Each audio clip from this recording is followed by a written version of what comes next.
Bismillahirrahmanirrahim. Assalamualaikum warahmatullahi wabarakatuh. Alhamdulillahillazi anjalal Qur'an hudal linnasi wa bayyinatin minal huda wal furqan. Asyhadu an la ilaha illallah wa asyhadu anna Muhammadan abduhu wa rasuluh. Allahumma shalli ala sayyidina Muhammad wa ala ali sayyidina Muhammad. Amma ba'du. Yang saya hormati Ketua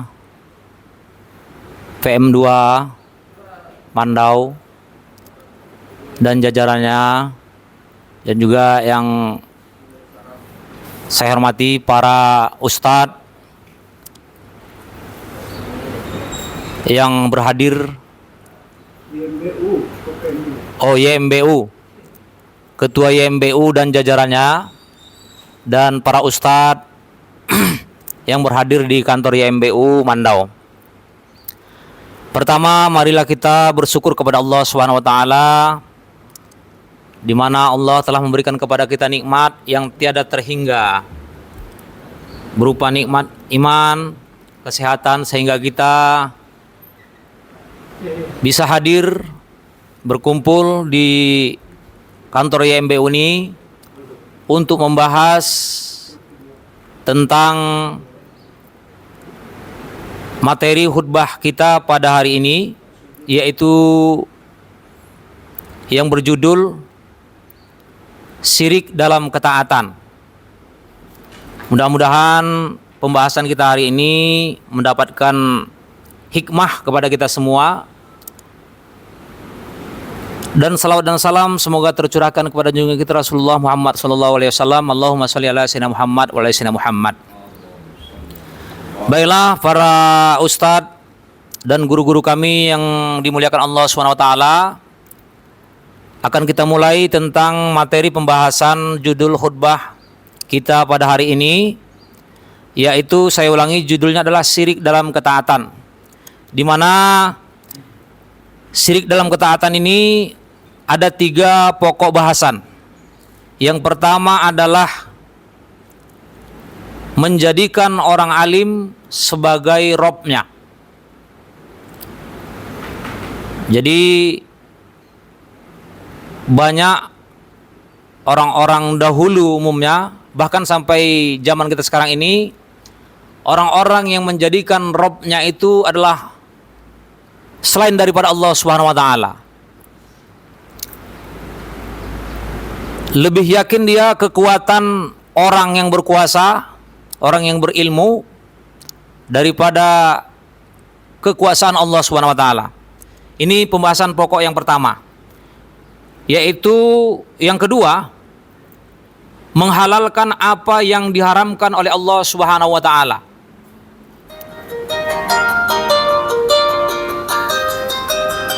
Banyak sekali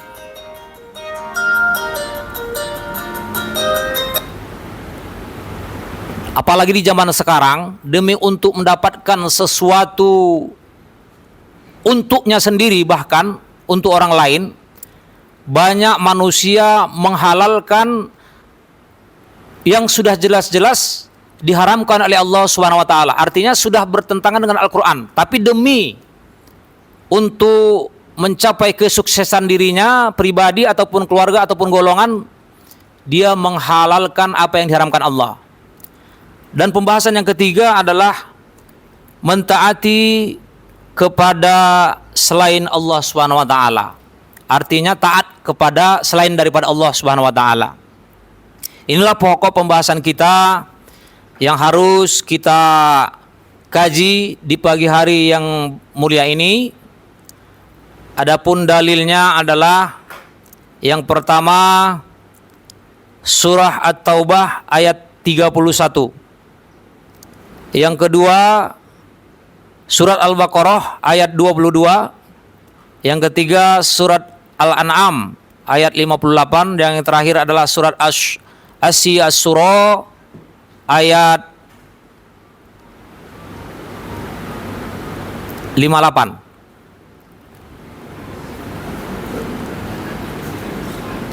Inilah 87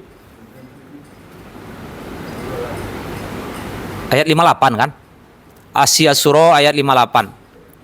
Mudah-mudahan kita mampu memecahkan pokok pembahasan materi khutbah kita pada pagi hari ini dengan masukan daripada ustadz-ustadz kita ataupun tuan-tuan guru kita. Kiranya dapat kita mengambil kesimpulan nantinya di penghujung daripada pembahasan kita hari ini. Baiklah para ustadz yang dimuliakan Allah SWT, sekarang kita masuk kepada pokok pembahasan yang pertama. Atau masalah judul, apakah sudah duduk kira-kira ini ustadz? Yaitu menjadikan orang alim sebagai robnya. Kira-kira masukannya kami mintakan kepada ustadz yang berada di sebelah kanan dulu lebih dahulu. Assalamualaikum warahmatullahi wabarakatuh. Waalaikumsalam. Alhamdulillah wa syukurillah ala ni'matillah. Allahumma salli ala Sayyidina Muhammad wa ala ali Sayyidina Muhammad. Pengurus YMBU serta jajaran dan ustaz yang dimuliakan oleh Allah Subhanahu wa taala. Hari ini kita membahas tentang syirik ataupun syaraka, itu menyekutukan Allah, menduakan Allah, beribadah atau bersandar tidak kepada Allah tetapi kepada makhluk Allah. Jadi pada materi pada hari ini kita membahas tentang sebuah syirik tapi dari segi ketaatan, yaitu kepercayaan tentang makhluknya Allah kepada makhluk-makhluk yang lainnya selain Allah Subhanahu wa taala. Jadi topik yang pertama ini pembahasan kita apa tadi ustaz? Menjadikan orang alim menjadikan orang alim sebagai robnya, ataupun menjadikan seorang ulama, menjadikan seorang pemimpin, menjadikan seorang bos itu sebagai Tuhannya. Maka dalam jalan ini Allah menjelaskan surah At-Taubah. Bismillahirrahmanirrahim. Attakhadhu akhbarahum wa ruhbanahum arbabam min dunillah wal masih ibn Maryam wa ma umiru illa liya'budu ilaha wahidah la ilaha illahu subhanahu amma yusrikun. Yang artinya mereka menjadikan orang-orang alim dan rahibnya sebagai Tuhan selain Allah, dan Al-Masih putra Maryam, padahal mereka disuruh menyembah Tuhan yang Maha Esa, tidak ada Tuhan selain Dia, Maha Suci Dia dari apa yang mereka persekutukan. Jadi ayat ini sudah jelas, itu orang-orang yang melakukan kesyirikan, iaitu mereka menuhankan ulamanya, menuhankan pemimpinnya, menuhankan bosnya. Apa yang dihalalkan oleh Allah mereka haramkan, kemudian apa yang diharamkan oleh Allah mereka halalkan. Ini terutama kepada seorang orang pengikut kepada ulama, kerana ini ada barengan dengan sebuah kepercayaan, adat dan sebagainya.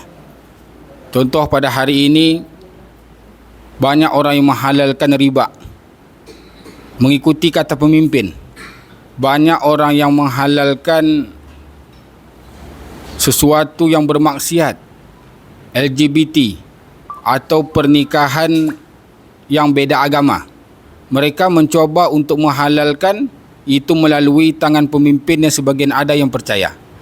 Jadi inilah yang dimaksud dengan syirik dari segi ketaatan. Jadi hanya itu yang dapat saya sampaikan. Lebih kurang saya mohon maaf. Assalamualaikum warahmatullahi wabarakatuh. Tuan guru yang dimuliakan Allah, sebagaimana telah disampaikan oleh Ustadz Surahmat tadi, yaitu mungkin di pokok pembahasan yang kedua lebih tepatnya itu, Ustadz, menghalalkan apa yang diharamkan Allah. Tapi bisa juga lah, mungkin ada masukan dari para Ustadz di sebelah kiri kita. Assalamualaikum warahmatullahi wabarakatuh. Waalaikumsalam warahmatullahi wabarakatuh. Pokok bahasan kita dari pokok bahasan syirik dalam ketaatan, yaitu menjadikan orang alim sebagai Rabbnya, yaitu berdasar dari surat Taubah ayat 31, ittakhadhu ahbarahum wa ruhbanahum arbaba min dunillahi wal masih ibn Maryam wa ma umiru illa liya'budu ilaha wahida la ilaha illahu subhanahu amma yusyrikun.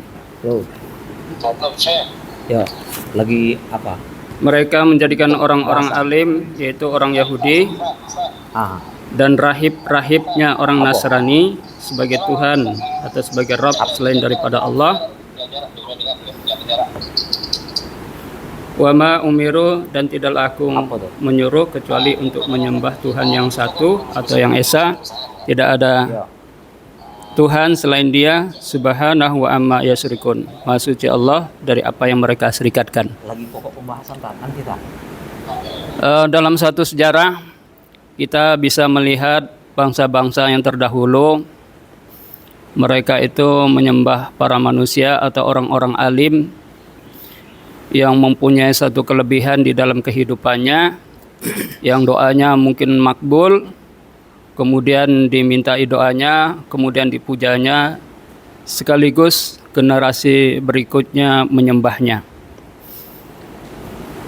Seperti di Arab Saudi sendiri, zaman jahiliyah itu ada 360 berhala. Yang berhala-berhala itu adalah ciptaan dari orang, yaitu pengetua-pengetua mereka atau orang-orang tua mereka atau orang-orang alim dari kalangan mereka, yang kemudian dijadikan patung-patung, kemudian mereka meminta doa agar doanya disampaikan kepada Allah dan sekaligus disembahnya. Kemudian kita lihat juga sejarah Babilonia mempunyai 65.000 dewa, di mana dewa-dewa ini adalah orang-orang yang mempunyai keistimewaan, yang bisa melindungi, bisa memberikan manfaat di dalam kehidupan mereka, bahkan ada mempunyai kesaktian-kesaktian dalam kehidupannya barangkali. Demikian juga orang Romawi mempunyai 30.000 dewa. India lebih banyak lagi, 30 juta dewa. Nah, ini lebih hebat.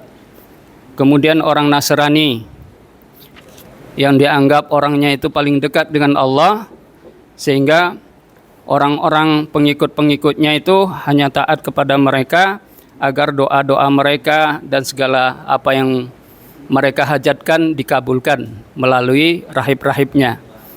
Demikian juga orang Yahudi, dianggapnya para alim ulamanya itu adalah orang-orang yang sangat dekat dengan Allah, doanya makbul, kemudian para pengikutnya hanya taat kepadanya agar segala keinginannya dikabulkan melalui doanya. Dan kita sebagai umat Islam adalah disuruh berdoa dan sujud serta beribadah langsung kepada Allah, dan kita minta langsung kepada Allah, tidak melalui manusia. Dan inilah yang menjadikan bagaimana orang-orang alim itu kemudian bagi pengikut-pengikutnya dijadikan Tuhan atau Rabb selain daripada Allah Subhanahu wa taala. Jadi untuk itu mari kita bisa menyampaikan kepada jamaah kita agar kita lebih kuat untuk memperbanyak ibadah. Tidak hanya orang alim atau para ulama yang sangat dekat dengan Allah, tapi kita sendiri pun di antara manusia ini ada mempunyai suatu kelebihan apabila kita mau beribadah dengan sangat begitu taat dan begitu patuh kepada Allah, sehingga doa kita juga sangat makbul tanpa melalui yaitu pemimpin agama kita. Demikian barangkali yang dapat saya sampaikan. Assalamualaikum warahmatullahi wabarakatuh.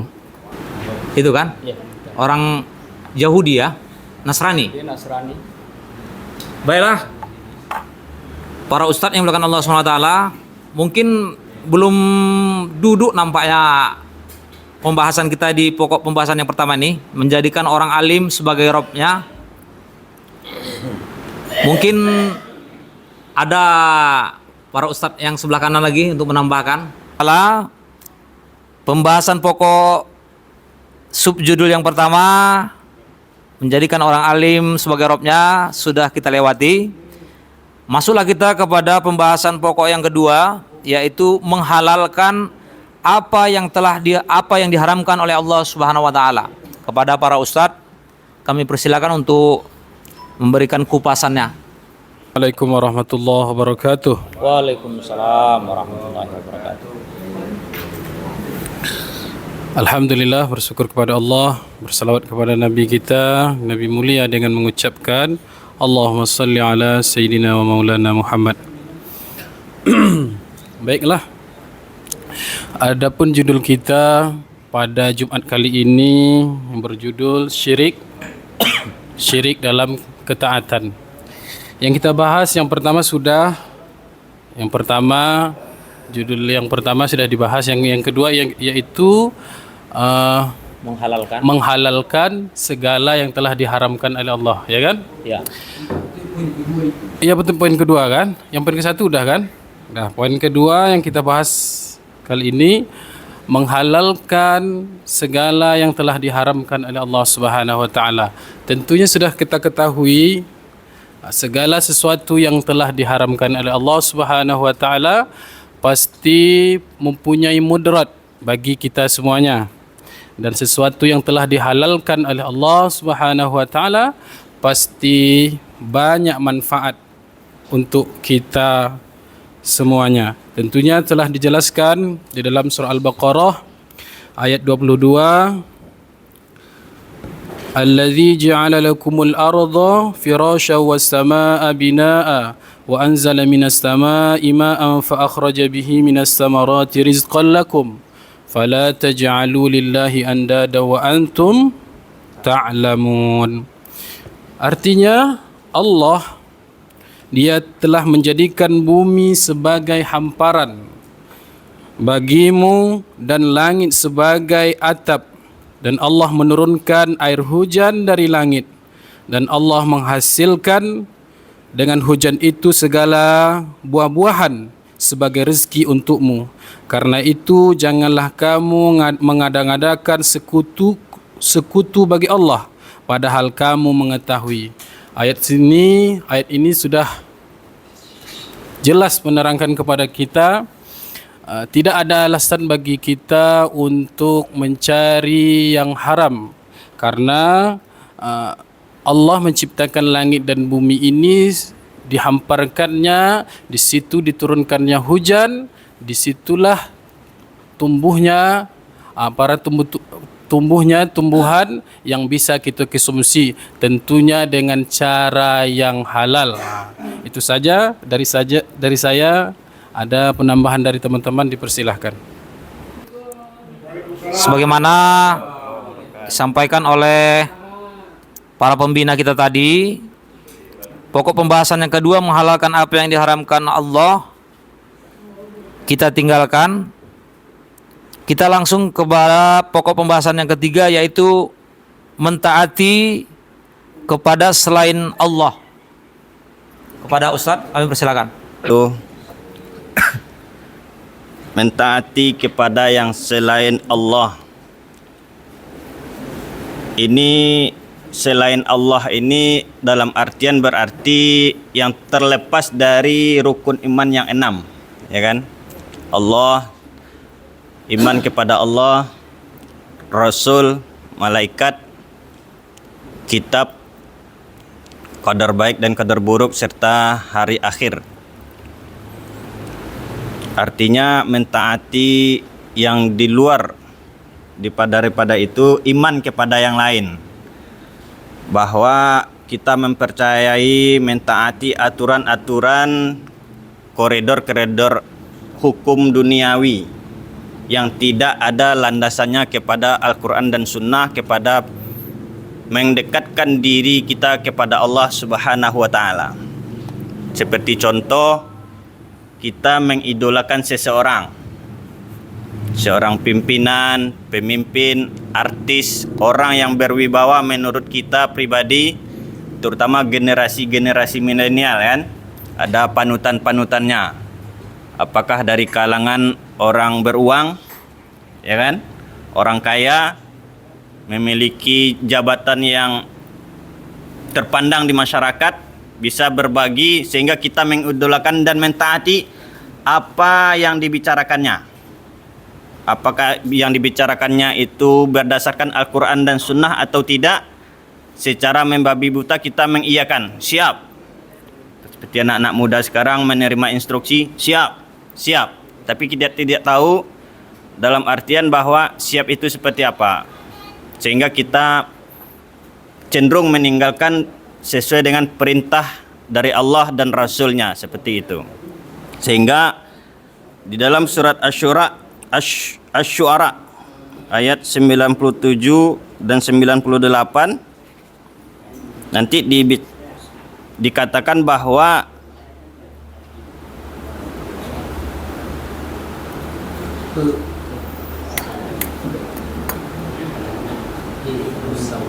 di dalam percakapan mereka itu, demi Allah sesungguhnya kita dahulu di dunia dalam kesesatan yang nyata, karena kita mempersamakan kamu ini bisa manusia yang kita idolakan itu, berhala-berhala, sesembahan-sesembahan selain daripada Allah, kita samakan dengan posisi Allah Subhanahu wa Ta'ala sebagai Tuhan semesta alam. Dan tidak ada yang menyesatkan kita kecuali orang-orang yang berdosa. Jadi orang-orang yang mengidolakan lebih daripada Allah dan Rasulnya kepada manusia di dunia ini, maka bisa dikategorikan syirik kepada Allah Subhanahu wa Ta'ala, karena bisa terbawa nantinya kita takutkan, terbawa nantinya apa yang disampaikan, apa yang dibicarakan, apa yang diperintahkan itu tidak lagi kita mengindahkan koridor sesuai tuntunan Al-Quran dan Sunnah, tuntunan Allah dan Rasulnya. Sehingga apa? Ketika kita tidak mengikuti tuntunan Allah dan Rasul, terlalu mengidolakan, menyembah, mengiyakan, mengikuti aturan-aturan dari manusia atau orang yang kita idolakan itu, nah disinilah kita cenderung terpeleset atau kesandung, sehingga kita menduakan Allah terhadap yang kita idolakan tersebut.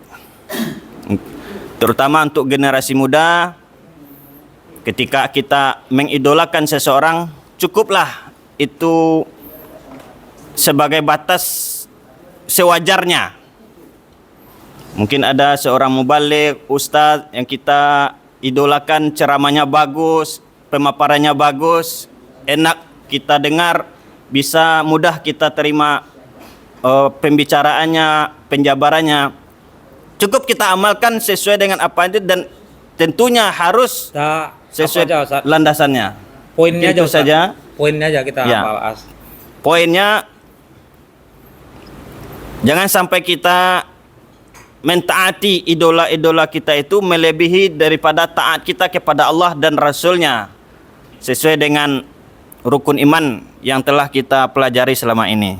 Itu saja, terima kasih. Assalamualaikum warahmatullahi wabarakatuh. Masukannya, poinnya tadi, ya silakan Pak. Mungkin ada masukan daripada pembina kita mungkin, ya.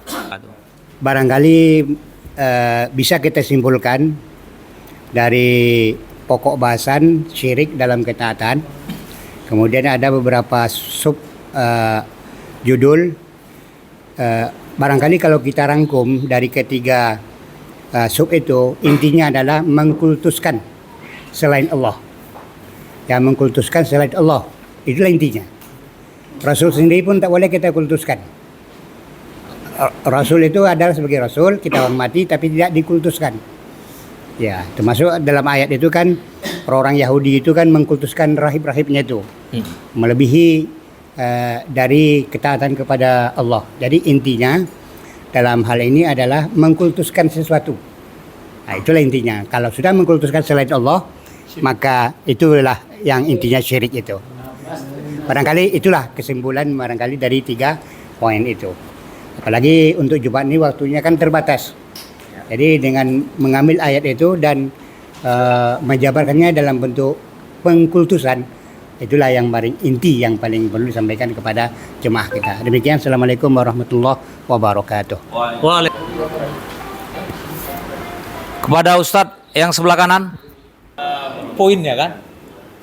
Mentaati selain pada Allah adalah kemusyrikan. Kita tak hanya kepada Allah saja.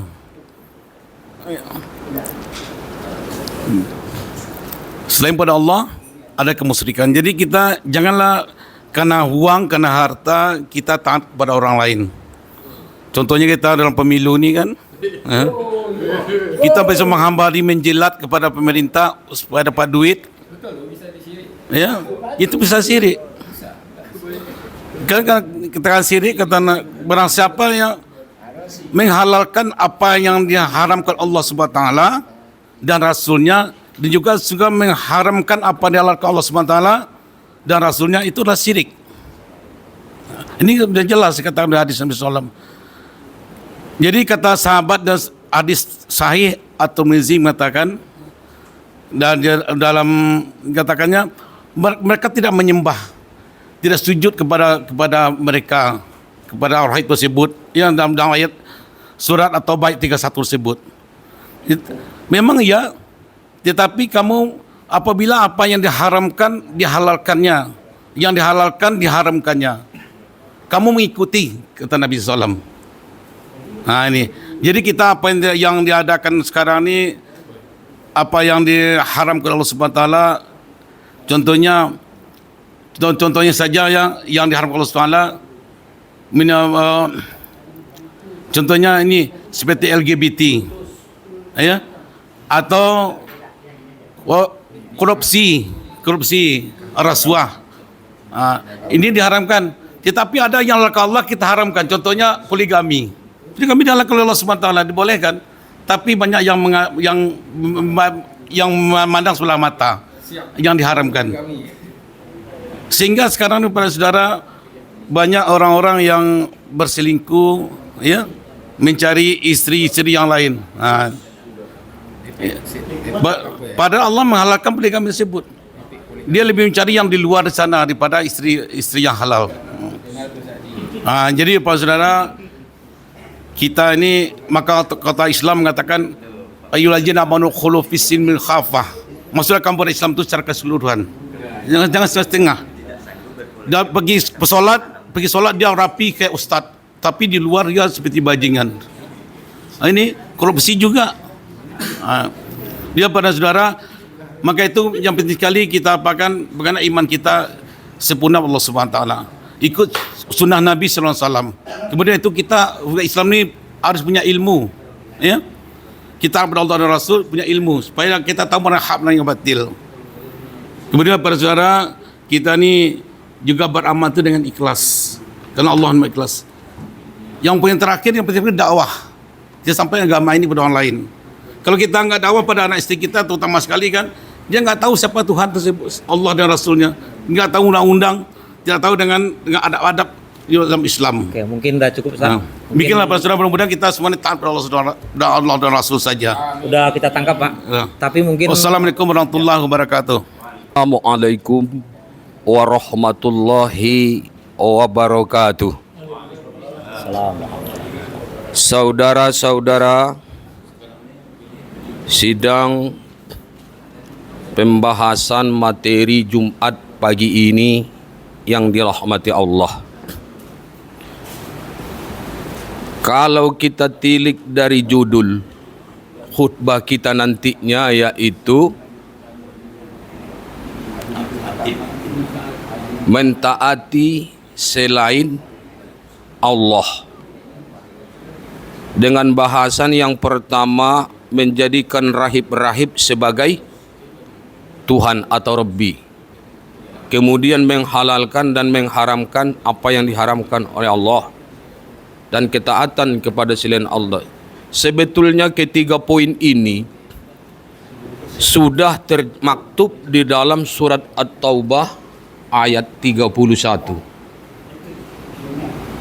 Sebagaimana Allah tadi menyampaikan, dibacakan saudara kita, ittakhadhu ahbarahum ruhbanan arbaba, bahwa orang-orang menjadikan alim ulama ataupun rahib-rahib itu sebagai Rabbi min dunillah, selain daripada Allah.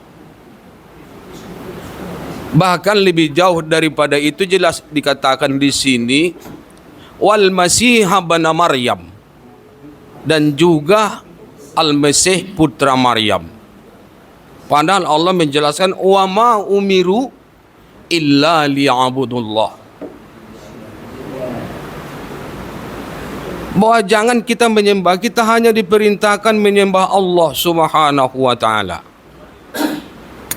Subhanahu amma yusyrikun, maha suci Allah dari apa yang kamu sekutukan. Dalam hal ini bahwa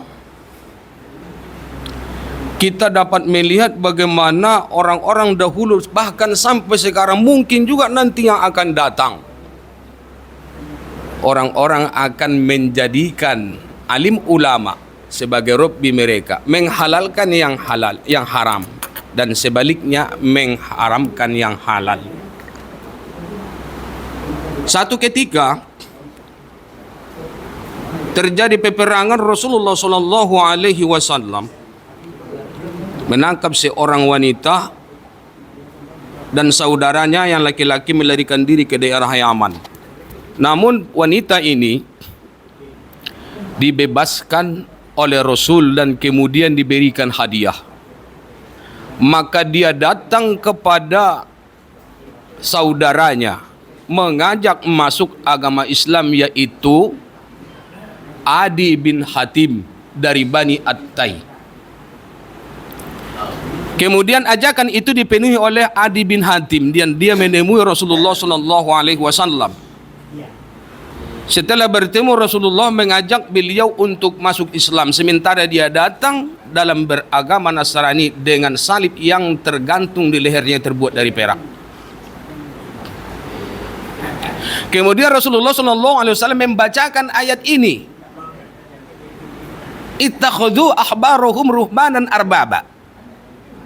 Maka disanggah oleh Adi bin Hatim, "Hai Muhammad, apa maknanya bahwa orang-orang terdahulu, katakanlah orang Yahudi dan Nasrani, itu menjadikan ulama atau rahib-rahib mereka itu menjadi sesembahan?" Ini pertanyaan dari Adi bin Hatim. Maka dijawab oleh Rasulullah sallallahu alaihi wasallam, jawabannya poin yang kedua. Apa itu? Bahwa mereka mengikuti apa kata rahib-rahib mereka, bahwa Allah sudah menghalalkan sesuatu tetapi mereka mengharamkannya, dan Allah mengharamkan sesuatu mereka menghalalkannya, dan masyarakat mengikuti daripada fatwa tersebut. Inilah maknanya halal dan haram yang disebut. Sementara jelas bagi kita orang yang beriman, halal kata Allah, halal kata kita. Haram kata Al-Quran, haram kata kita. Tapi bila mana kita sudah tadi mengkultuskan daripada apa yang disampaikan oleh ulama itu, ataupun rahib, atau orang yang kita pandang hebat, ustaz, katakan begitu, tanpa dasar yang jelas, sehingga dia menghalalkan sesuatu yang haram dan kita ikuti, maknanya kita sudah menjadikan ustadz tersebut menjadi Tuhan-Tuhan atau mensekutukan Allah di dalam hal tersebut.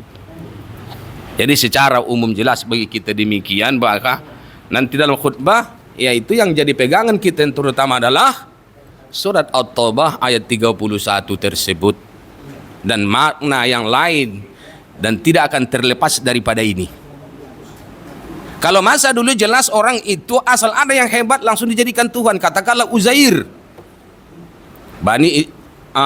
kaum Yahudi menjadikan dia sebagai Tuhan karena dia bisa menulis ayat daripada surat-surat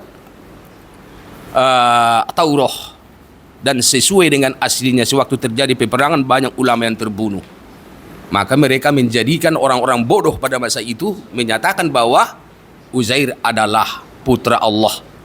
Demikian juga dengan di masa Bani Israel, katakanlah agama Nasrani juga mereka menyatakan bahwa Al-Masih ibnu Maryam adalah Rabbi mereka atau Tuhan mereka. Demikian barangkali mudah-mudahan menjadi pandangan bagi kita untuk nanti menyampaikan hal-hal yang berhubungan dengan menjadikan ulama itu sebagai Rabb dan menghalalkan dan mengharamkan. Semua itu termaksud dalam hal ketaatan selain kepada Allah Subhanahu wa taala. Assalamualaikum warahmatullahi wabarakatuh. Pembina, tuan-tuan guru kita yang dimuliakan Allah Subhanahu wa taala, bahwasanya dapatlah saya ambil kesimpulan tentang subjudul kita hari ini, yaitu syirik dalam ketaatan ini, di mana yang pertama menjadikan orang alim sebagai Rabb-nya, yang telah disampaikan oleh para ustadz-ustadz kita tadi. Yang dapat saya petik adalah di mana orang dahulu menjadikan orang-orang yang hebat itu sebagai Rabb-nya. Makanya kata ulama, ija ra'aitumur rijal yatiru fil hawa yamsi 'alal ma'. Apabila kamu melihat ada orang bisa berjalan, bisa terbang di atas awan, yatiru fil hawa yamsi 'alal ma', bisa dia berjalan di atas air, jangan kita tertipu. Artinya tidak boleh kita jadikan sepintar apapun dia, setinggi apapun jabatannya, presiden sama sekali pun dia, atau ketua MUI pun dia, mengeluarkan fatwa kalau memang itu bertentangan dengan Al-Quran dan Sunnah Nabi Muhammad SAW, tidak boleh kita mengikutinya kalau memang betul-betul bertentangan. Mungkin itu kesimpulannya. Dan yang kedua, menghalalkan apa yang diharamkan oleh Allah, yaitu seperti yang disampaikan oleh Ustadz Ilman tadi, banyak orang menghalalkan apa yang diharamkan Allah, seperti LGBT. Banyak orang mengikutinya, termasuk orang Islam sama sekali. Bukan hanya non-muslim saja, orang Islam pun banyak yang kawin sesama jenis. Dan yang ketiga adalah mentaati kepada selain Allah, yaitu yang disampaikan oleh Ustadz Rajab tadi, dapat kita simpulkan, yaitu mengikuti selain daripada rukun iman, kata beliau. Percaya kepada selain daripada 6 perkara dalam rukun iman. Mungkin itu yang dapat saya simpulkan dalam pokok pembahasan kita pada pagi hari ini. Atau lebih jelasnya, nanti sama-sama kita dengarkan kesimpulan dari Pak atau menjadikan masukan bagi kita semua untuk menjadikan pokok pembahasan kita ini jadi khutbah Jumat kita nanti di tempat masing-masing. Saya mohon maaf sebagai moderator, tentu banyak kesalahan dan kesilapannya. Saya sudahi. Wabillahi taufiq wal hidayah. Assalamualaikum warahmatullahi wabarakatuh.